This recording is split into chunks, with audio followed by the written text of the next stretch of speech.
Hola amigos del mundo, bueno, una semana más en la que me comunico con ustedes en este ya tradicional informe semanal, este resumen de noticias de lo que el mundo nos tuvo preparado o nos preparó o intentó prepararnos esta semana. Comenzaré este informe por Zimbabue. Zimbabue es un estado soberano al oeste de África con solo 13 millones de habitantes, pero allí se hablan 16 lenguas oficiales. Claro, me dije que con razón no logran progresar a base del entendimiento. Bueno, fue una colonia británica declarando su independencia a manos de un gobierno de minoría blanca en el año 1965.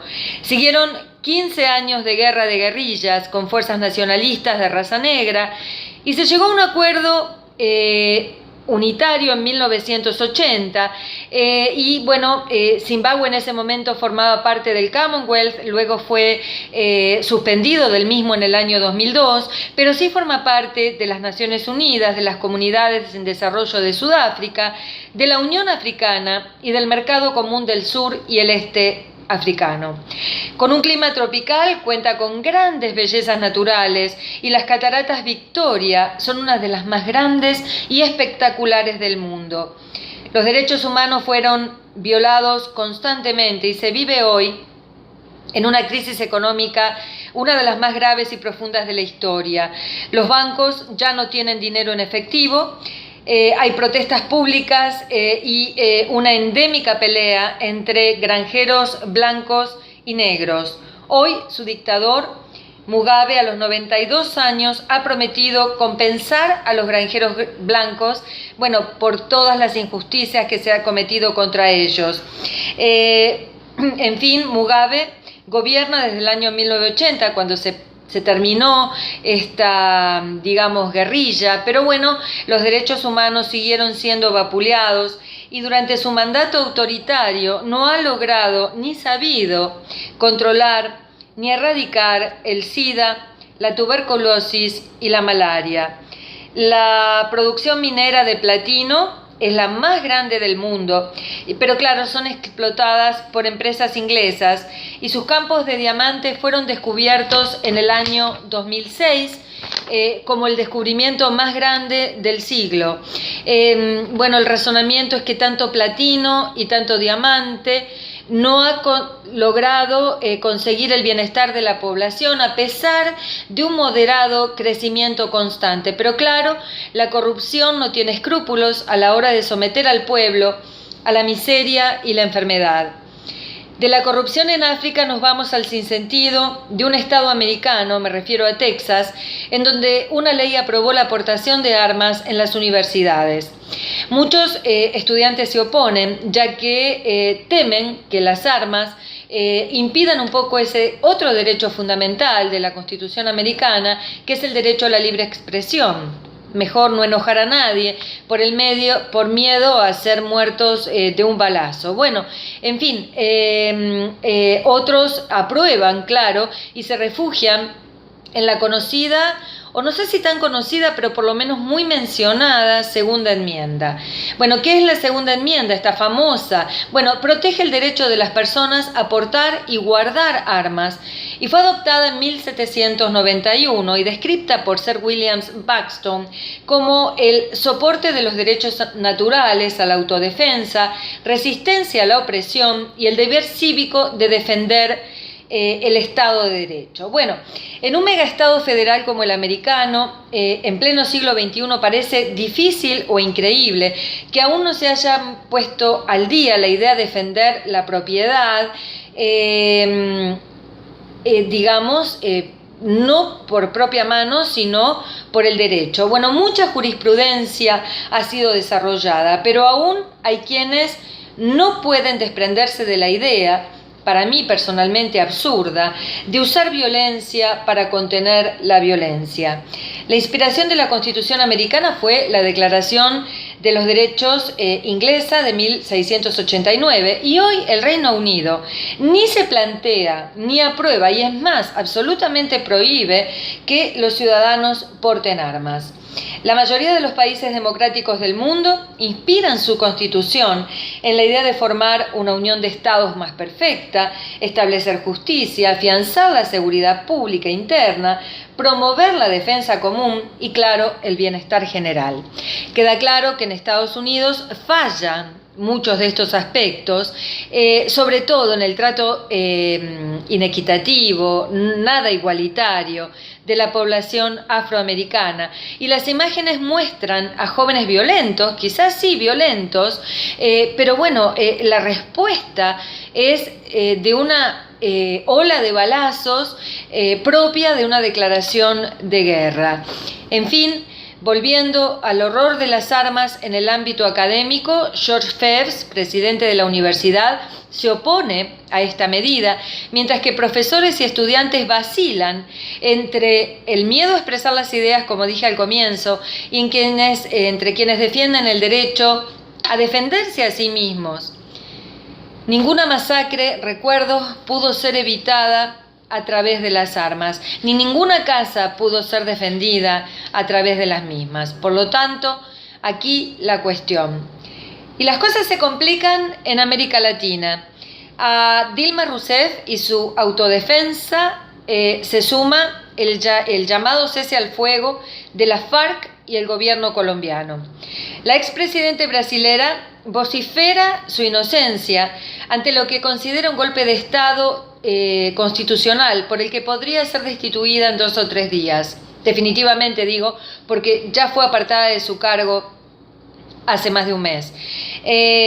La acusación es malversación de fondos y pesa sobre su contra, y para colmo de males, su compañero de carrera política, el expresidente Lula da Silva, fue también acusado de corrupción pasiva y blanqueo de capitales. En fin, en el medio de las ideologías entre populista y progresista en un extremo y conservadoras en el otro, la lacra de la corrupción es el mal endémico instalado en los países en vías de desarrollo, que justamente no logran desarrollarse por su culpa. En cuanto a Colombia, luego de 50 años de conflicto y 250.000 de muertos, sí, más de 250.000 personas han perdido la vida en esta que es la guerra de guerrillas más larga del continente americano, y me atrevo a decir del planeta.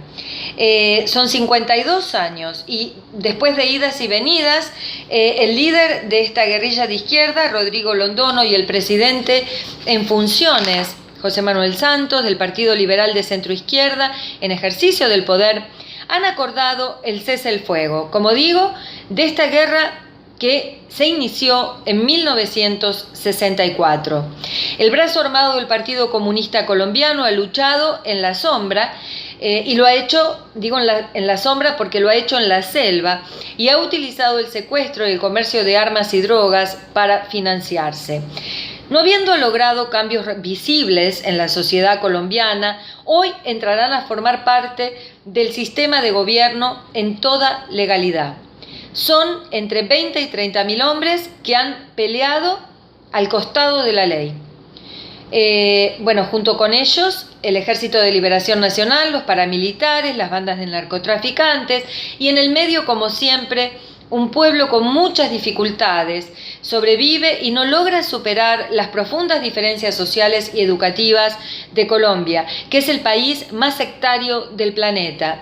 Es más, el país se divide en estratos que van del número 1 al 6, siendo 1 el más pobre y 6 el más acomodado social, económica y políticamente.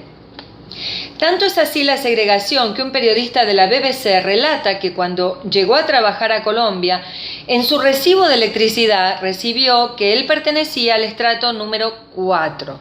Eso por el lugar en el que habita. Claro, el gobierno se defiende y dice que los estratos califican o clasifican a las viviendas y no a las personas. Pero claro, estos números, digamos que ubican a cada uno en su lugar.